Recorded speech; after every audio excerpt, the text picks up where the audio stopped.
Les pieds nus des marins battent doucement le pont. Nous partons au jour qui se lève. Dès que nous sommes sortis du port, un vent court et bru brosse vigoureusement la mer, qui se révulse en petites vagues sans écume. Un peu plus tard, le vent fraîchit et sève l'eau de camélias, aussitôt disparue. Ainsi, toute la matinée, nos voiles claquent au-dessus d'un joyeux vivier. Les eaux sont lourdes, écailleuses, couvertes de bave fraîche. De temps en temps, les vagues jappent contre l'étrave. Une écume amère et onctueuse, salive des dieux, coule le long du bois jusque dans l'eau, où elle s'éparpille en dessins mourants et renaissants, pelage de quelques vaches bleues et blanches, bêtes fourbues, qui dérivent encore longtemps derrière notre sillage. Depuis le départ, des mouettes suivent notre navire, sans effort apparent, sans presque battre de l'aile. Leur belle navigation rectiligne s'appuie à peine sur la brise.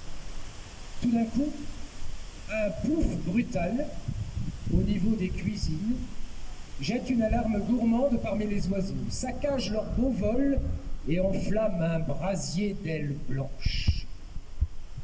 Les mouettes tournoient follement en tous sens, puis, sans rien perdre de leur vitesse, quittent l'une après l'autre la mêlée pour piquer vers la mer. Quelques secondes après, les voilà de nouveau réunis sur l'eau, basse-cour disputeuse que nous laissons derrière nous, nichée au creux de la houle qui effeuille lentement la manne des détritus. À midi, sous un soleil assourdissant, la mer se soulève à peine, exténuée. Quand elle retombe sur elle-même, elle fait siffler le silence.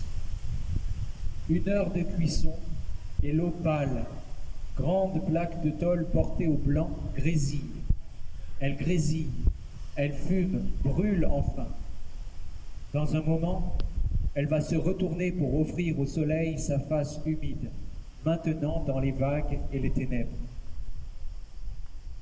Nous passons les portes d'Hercule, la pointe où mourut Anté. Au-delà, l'océan est partout. Nous doublons d'un seul bord Orne et Bonne-Espérance. Les méridiens épousent les latitudes. Le Pacifique broie l'Atlantique. Aussitôt, le cap sur Vancouver. Nous fonçons lentement vers les mers du Sud. À quelques encablures, Pâques. La désolation et les Hébrides défilent un convoi devant nous. Un matin, brusquement, les mouettes disparaissent. Nous sommes loin de toute terre et seuls avec nos voiles et nos machines. Seul aussi avec l'horizon. Les vagues viennent de l'est invisible, une à une, patiemment. Elles arrivent jusqu'à nous et patiemment repartent vers l'ouest inconnu, une à une. Long cheminement, jamais commencé, jamais achevé. La rivière et le fleuve passent, la mer passe et demeure. C'est ainsi qu'il faudrait aimer, fidèle et fugitif. J'épouse la mer. Pleines eaux, le soleil descend, est absorbé par la brume, bien avant l'horizon. Un court instant, la mer est rose d'un côté, bleue de l'autre. Puis les eaux se foncent. La goélette glisse, minuscule, à la surface d'un cercle parfait, au métal épais et terni. Et à l'heure du plus grand apaisement, dans le soir qui approche, des centaines de marsouins surgissent des eaux, caracolent un moment autour de nous, puis fuient vers l'horizon sans homme. Eux partis, c'est le silence et l'angoisse des eaux primitives. Un peu plus tard encore, Rencontre d'un iceberg sur le tropique. Invisible sans doute après son long voyage dans les eaux chaudes, mais efficace.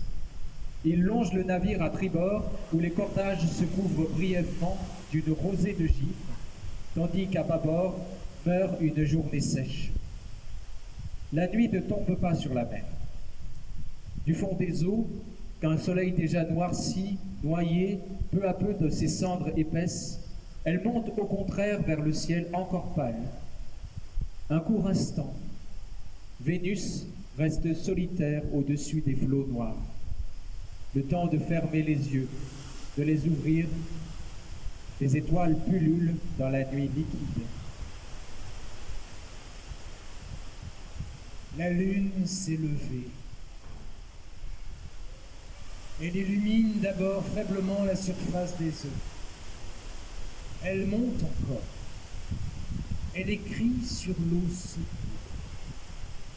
Au zénith, enfin, elle éclaire tout un couloir de mer, riche fleuve de lait qui, avec le mouvement du navire, descend vers nous, inépuisablement, dans l'océan obscur.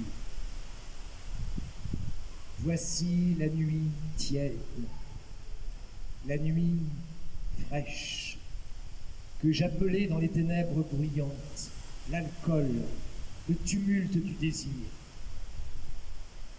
Nous naviguons sur des espaces si vastes qu'il nous semble que nous n'en viendrons jamais à bout.